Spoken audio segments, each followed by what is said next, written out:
Queridos hermanos, celebramos en este día la memoria de Santa Mónica, viuda, madre de San Agustín. Y aunque podría pasar por una figura discreta en la historia de la santidad cristiana, sí tenemos que reconocer lo que supone para la teología y también para la historia de nuestra religión la figura de San Agustín de Hipona, hemos de mirar también a Santa Mónica, porque en gran medida se lo debemos a ella, a su oración constante, como nos decía la epístola, de día y de noche,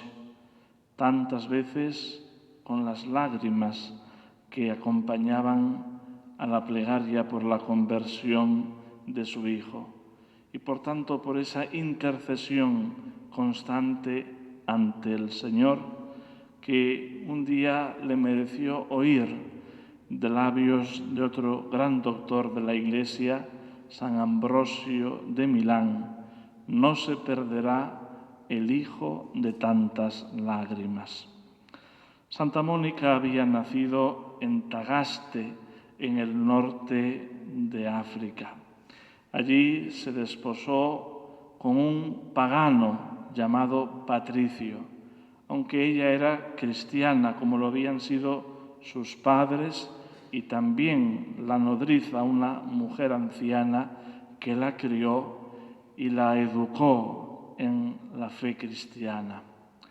Sin embargo, de este matrimonio con Patricio nacerán 3 hijos: San Agustín, Navigio y Perpetua, que también abrazará la vida religiosa femenina. La historia de San Agustín más o menos la conocemos, aunque al poco de nacer fue inscrito por su propia madre en el grupo de los catecúmenos y recibió la sal de los primeros ritos bautismales. Tardó mucho tiempo en convertirse verdaderamente a la fe cristiana y ser bautizado. Y es la propia experiencia de San Agustín que va siendo acompañada, como decía al principio, por la plegaria constante de su madre. Así como su hijo iba dando malos pasos y ella le amonestaba, según cuenta la tradición, hasta el punto de haberle prohibido entrar en su propia casa, aunque después, por una revelación privada, ella desistió de tal acción y finalmente le permitía la entrada. Pero sobre todo porque el mismo San Agustín, al ver incluso la calidad humana y espiritual de su madre, pues intentaba evitarla de todas las formas posibles, hasta el punto de que él se embarca hacia Roma y su madre, que tenía el propósito de seguirle, la engaña y no consigue acompañarle hasta que finalmente ambos se encuentran en Milán. Y es como el final de esa trayectoria de San Agustín, dando tumbos entre el maniqueísmo, las sectas, buscando pues una posición social, también por su valía intelectual, como profesor de oratoria, de retórica, que le buscaba, pues le llevaba o le motivaba otros intereses humanos y perdía el tiempo en lo que verdaderamente era importante.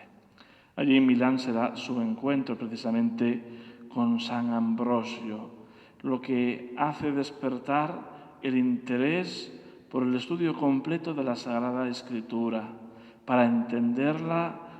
íntegramente desde la perspectiva del acontecimiento de nuestro Señor Jesucristo y no con aquella mentalidad de desprecio que los maniqueos y otros herejes tenían hacia el Antiguo Testamento.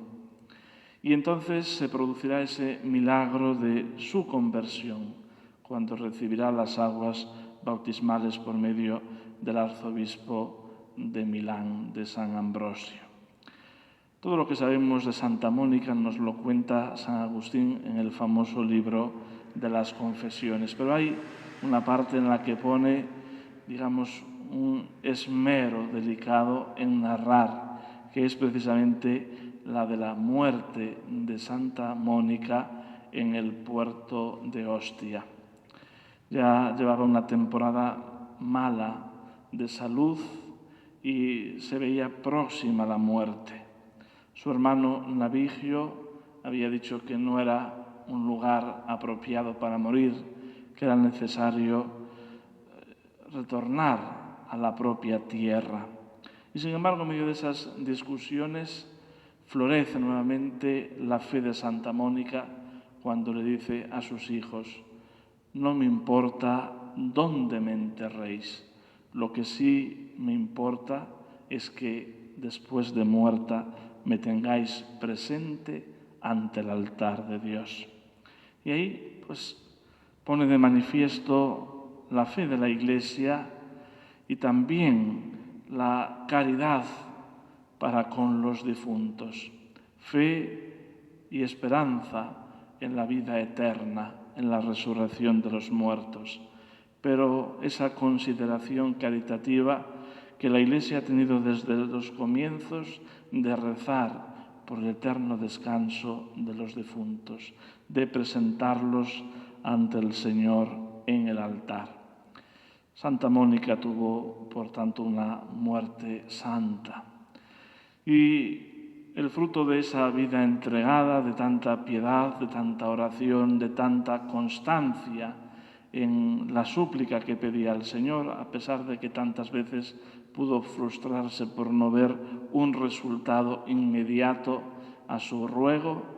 vino después en este grandísimo doctor de la Iglesia y campeón de la fe, San Agustín de Hipona. Bueno, pues que es el ejemplo de Santa Mónica nos ayuda a nosotros a perseverar siempre en el camino de la oración, a no utilizar nunca nuestra relación con Dios de una forma mecánica, haciendo un trato mercantil con el Señor. Te doy tanto para que me des cuanto a cambio, sino que realmente se fundamente en la confianza, en la perseverancia y la constancia, en la misericordia y en la bondad de Dios. Y cómo el Señor siempre nos sorprende y nos responde con creces. En el nombre del Padre, y del Hijo, y del Espíritu Santo. Amén.